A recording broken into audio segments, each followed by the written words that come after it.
An American suburb resembles a war zone.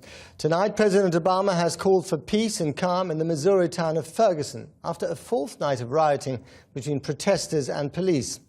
Officers carrying heavy weapons and backed by military vehicles fired tear gas and plastic bullets as crowds who've been on the streets since an unarmed 18-year-old man was shot dead by a police officer on Saturday, opening up a chasm of racial tension.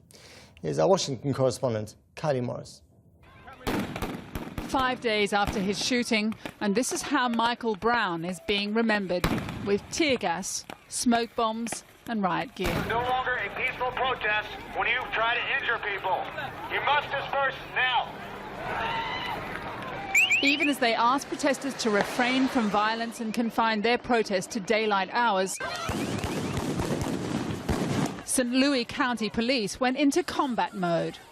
They say because they themselves had been targeted by protesters with bricks, bottles and Molotov cocktails. It's not fair to us because you have people out here that's actually out here to protest, but then you have people that's just being ignorant, and you're going to get that anyways because everybody not going to cooperate, Yeah, So. yeah. As far as, just people being mild, have people been fairly calm, as you said, compared to other nights? Such dramatic scenes on the streets of Middle America, today drawing direct intervention by the president himself. There is never an excuse for violence against police or for those who would use this tragedy as a cover for vandalism or looting.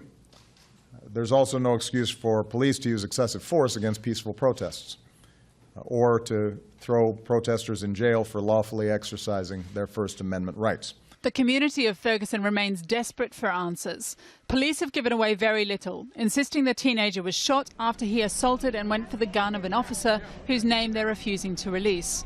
But eyewitnesses to Michael Brown's shooting describe a different story of an 18-year-old with his hands held high as he's shot down. The kid breaks away and he started running away from the cop. The cop follows him and kept shooting, and the kid body jerked as if he was hit.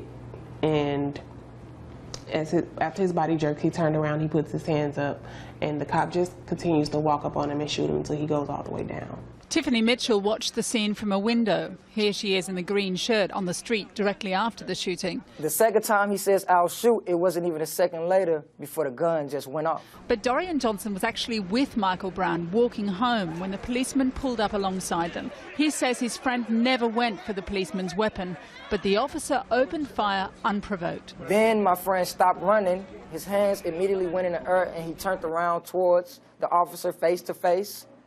He started to tell the officer that he was unarmed and that you should stop shooting me. Before he can get his second sentence out, the officer fired several more shots into his head and chest area. I did not hear once he yelled, "Freeze, stop," or "Halt." It was definitely like being shot like an animal. It was almost like putting someone to execution. Police have aggressively resisted scrutiny of what happened, arresting news reporters working in the local McDonald's restaurant. Holy see, they're media too. And sending a tear gas canister toward a crew from Al Jazeera before dismantling their camera equipment, all the time scanning the street with automatic weapons. Despite their best efforts, this small town tragedy now writ large for all the world to see.